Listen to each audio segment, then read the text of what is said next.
Olá! Bom, vamos ler mais alguns capítulos do nosso livro atual. Hoje começamos pelo capítulo 93, o jantar. Que suplício que foi o jantar! Felizmente, Sabina fez-me sentar ao pé da filha do Damasceno, uma dona Eulália, ou mais familiarmente, Nhan Loló, moça graciosa, um tanto acanhada a princípio, mas só a princípio. Faltava-lhe elegância, mas compensava-a com os olhos, que eram soberbos e só tinham o defeito de se não arrancarem de mim, exceto quando desciam ao prato. Mas Nhan Loló comia tão pouco que quase não olhava para o prato. De noite cantou. A voz era, como dizia o pai, muito mimosa. Não obstante, esquivei-me. Sabina veio até a porta e perguntou-me que tal achara a filha do Damasceno. Assim. Muito simpática, não é? Acudiu ela. Falta-lhe um pouco mais de corte. Mas que coração! É uma pérola. Bem boa noiva para você. Não gosto de pérolas. Casmurro. Para quando é que você se guarda? Para quando estiver a cair de maduro, já sei. Pois, meu rico, quem você queira, quer não, há de casar com Nhan Loló. E dizia isso a bater-me na face com os dedos, meiga como uma pomba e ao mesmo tempo intimativa e resoluta. Santo Deus! Seria esse o motivo da reconciliação? Fiquei um pouco desconsolado com a ideia, mas uma voz misteriosa chamava-me à casa do Lobo Neves. Disse adeus a Sabina e às suas ameaças. 94. A causa secreta. Como está a minha querida mamãe?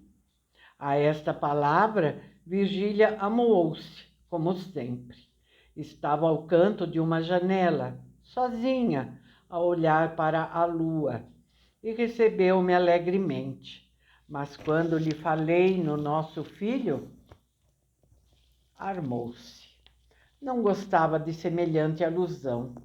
Aborreciam-lhe as minhas antecipadas carícias paternais.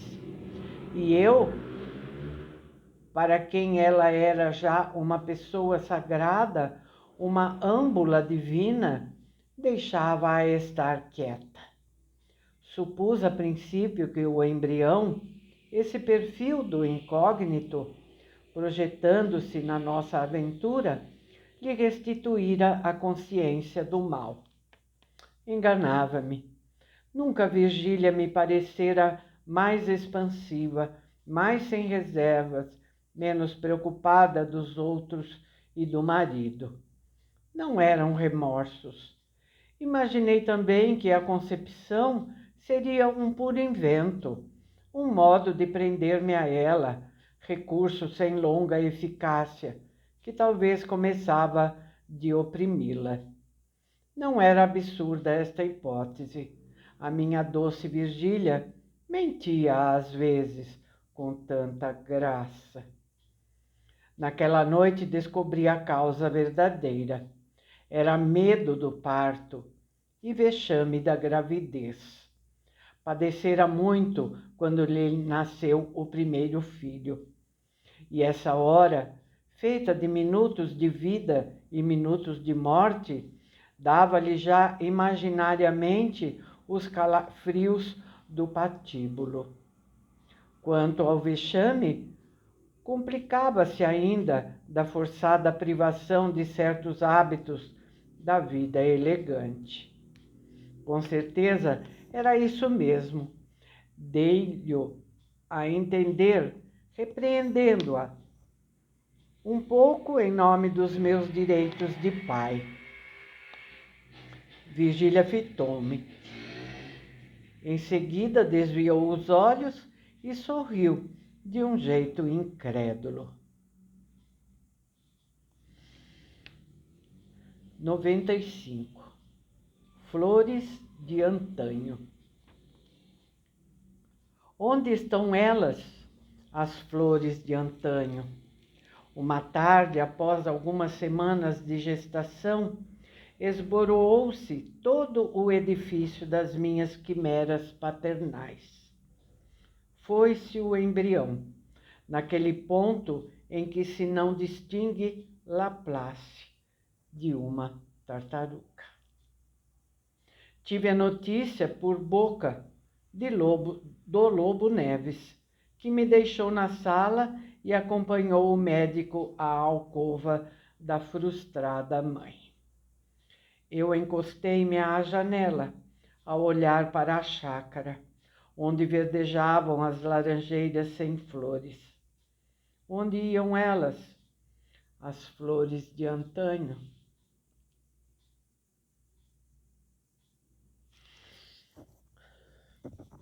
Noventa e 96. A carta anônima. Senti tocar-me no ombro. Era o Lobo Neves. Encaramo-nos alguns instantes, mudos, inconsoláveis. Indaguei de Virgília. Depois ficamos a conversar uma meia hora. No fim desse tempo, vieram trazer-lhe uma carta. Ele leu-a, empalideceu muito e fechou-a com a mão trêmula. Creio que lhe vi fazer um gesto, como se quisesse atirar-se sobre mim, mas não me lembra bem. O que me lembra claramente é que durante os dias seguintes recebeu-me frio e taciturno. Enfim, Virgília contou-me tudo, daí a dias, na Gamboa. O marido mostrou-lhe a carta, logo que ela se restabeleceu. Era anônima e denunciava-nos. Não dizia tudo. Não falava, por exemplo, das nossas entrevistas externas. Limitava-se a precavê-lo contra a minha intimidade e acrescentava que a suspeita era pública. Virgília leu a carta e disse com indignação que era uma calúnia infame. Calúnia? Perguntou Lobo Neves. Infame. O marido respirou, mas, tornando-a à carta, parece que cada palavra dela lhe fazia com o dedo um sinal negativo. Cada letra bradava contra a indignação da mulher. Este homem, aliás intrépido, era agora o mais frágil das criaturas. Talvez a imaginação lhe mostrou ao longe o famoso olho da opinião, a fitá-lo sarcasticamente com um ar de pulha. Talvez uma boca invisível lhe repetiu ao ouvido as chufas que ele escutara ou dissera outrora. Instou com a mulher que lhe confessasse tudo, porque tudo lhe perdoaria. Virgília compreendeu que estava salva. Mostrou-se irritada com a insistência. Jurou que, da minha parte, só ouvira palavras de gracejo e cortesia. A carta havia de ser de algum namorado sem ventura. E citou alguns. Um que a galanteara francamente durante 3 semanas. Outro que lhe escrevera uma carta e ainda outros e outros. Citava-os pelo nome, com circunstâncias, estudando os olhos do marido, e concluiu dizendo que, para não dar margem à calúnia, tratar-me-ia de maneira que eu não voltaria lá. Ouvi tudo isso um pouco turbado, não pelo acréscimo de dissimulação que era preciso empregar de hora em diante, até afastar-me inteiramente da casa do Lobo Neves. Mas, pela tranquilidade moral de Virgília, pela falta de comoção, de susto, de saudades e até de remorsos. Virgília notou a minha preocupação. Levantou-me a cabeça, porque eu olhava então para o soalho, e disse-me com certa amargura: você não merece os sacrifícios que lhe faço. Não lhe disse nada. Era ocioso ponderar-lhe que um pouco de desespero e terror daria à nossa situação o sabor cáustico dos primeiros dias. Mas se lhe o dissesse, não é impossível que ela chegasse lenta e artificiosamente até esse pouco de desespero e terror. Não lhe disse nada. Ela batia nervosamente com a ponta do pé no chão. Aproximei-me e beijei-a na testa. Virgília recuou, como se fosse um beijo de defunto. 97. Entre a boca e a testa. Sinto que o leitor estremeceu, ou devia estremecer.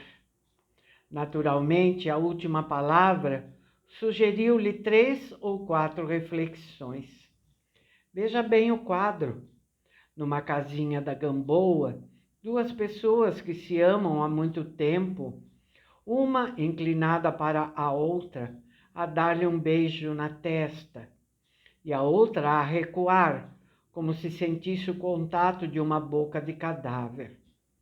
Há aí, no breve intervalo entre a boca e a testa, antes do beijo e depois do beijo, há aí largo espaço para muita coisa. A contração de um ressentimento, a ruga da desconfiança, ou, enfim, o nariz pálido e sonolento da saciedade. 98. Suprimido. Separamo-nos alegremente. Jantei reconciliado com a situação. A carta anônima restituía à nossa aventura o sal do mistério e a pimenta do perigo. E afinal foi bem bom que Virgília não perdesse naquela crise a pose de si mesma. De noite fui ao Teatro de São Pedro.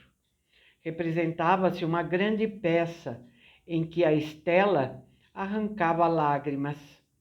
Entro, corro os olhos pelos camarotes, vejo em um deles Damasceno e a família. Trajava a filha com outra elegância e certo apuro, coisa difícil de explicar, porque o pai ganhava apenas o necessário para endividar-se, e daí talvez fosse por isso mesmo. No intervalo fui visitá-los. O Damasceno recebeu-me com muitas palavras, a mulher com muitos sorrisos. Quanto a Nhã Loló, não tirou mais os olhos de mim. Parecia-me agora mais bonita que no dia do jantar. Achei-lhe certa suavidade etérea, casada ao polido das formas terrenas. Expressão vaga e condigna de um capítulo em que tudo há de ser vago. Realmente, não sei como lhes diga que não me senti mal ao pé da moça, trajando garridamente um vestido fino, um vestido que me dava cócegas de tartufo. Ao contemplá-lo, cobrindo casta e redondamente o joelho, foi que eu fiz uma descoberta sutil.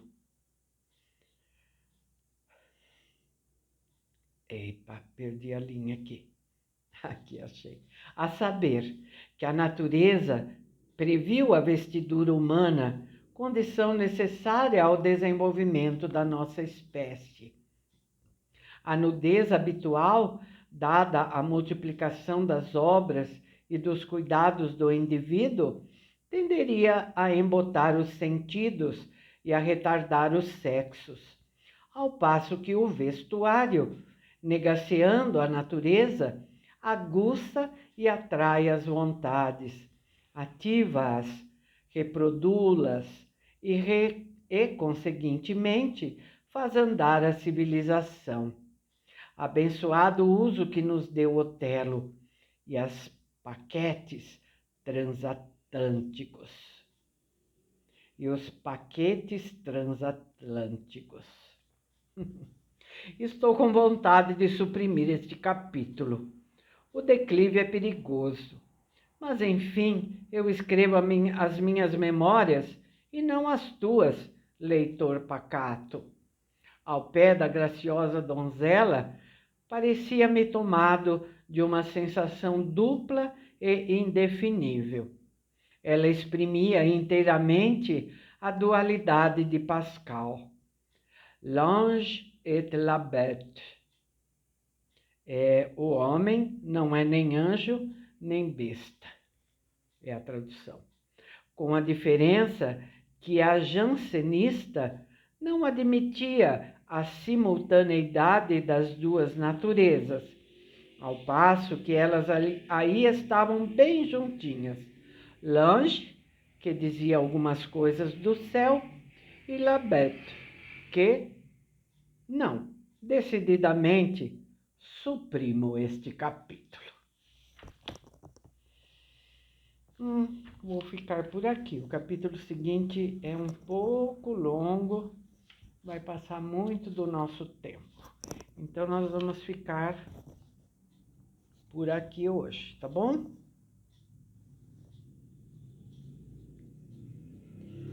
Vou aproveitar e falar para vocês o seguinte, que eu coloquei na nossa comunidade o link de uma playlist da editora Antropofágica.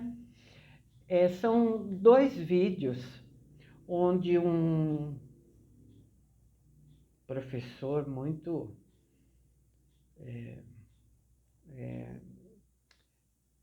como é que fala? Muito exímio na obra de Machado de Assis, faz considerações sobre esta obra do Machado, que é a Memórias Póstumas de Brás Cubas.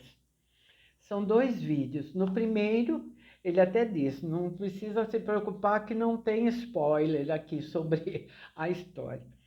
E o segundo, ele pede que o ouvinte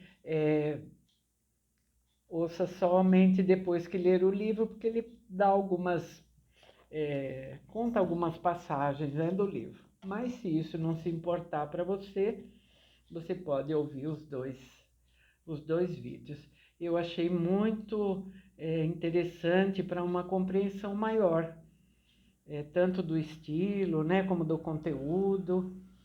Ele fala assim de uma forma muito acessível, mas muito profunda e completa. Tá bom? É a minha sugestão para vocês. Espero que vocês gostem. Tá bem? Eu já pus há uns dias atrás, hoje eu estou lembrando de comentar. Tá ok? Então é isso por hoje, tá bom? Eu espero que vocês estejam gostando também da leitura. E se estão, por favor, não custa nada deixar o seu like, né? Se não for pedir demais, deixe também um comentário, tá bem? Então é isso.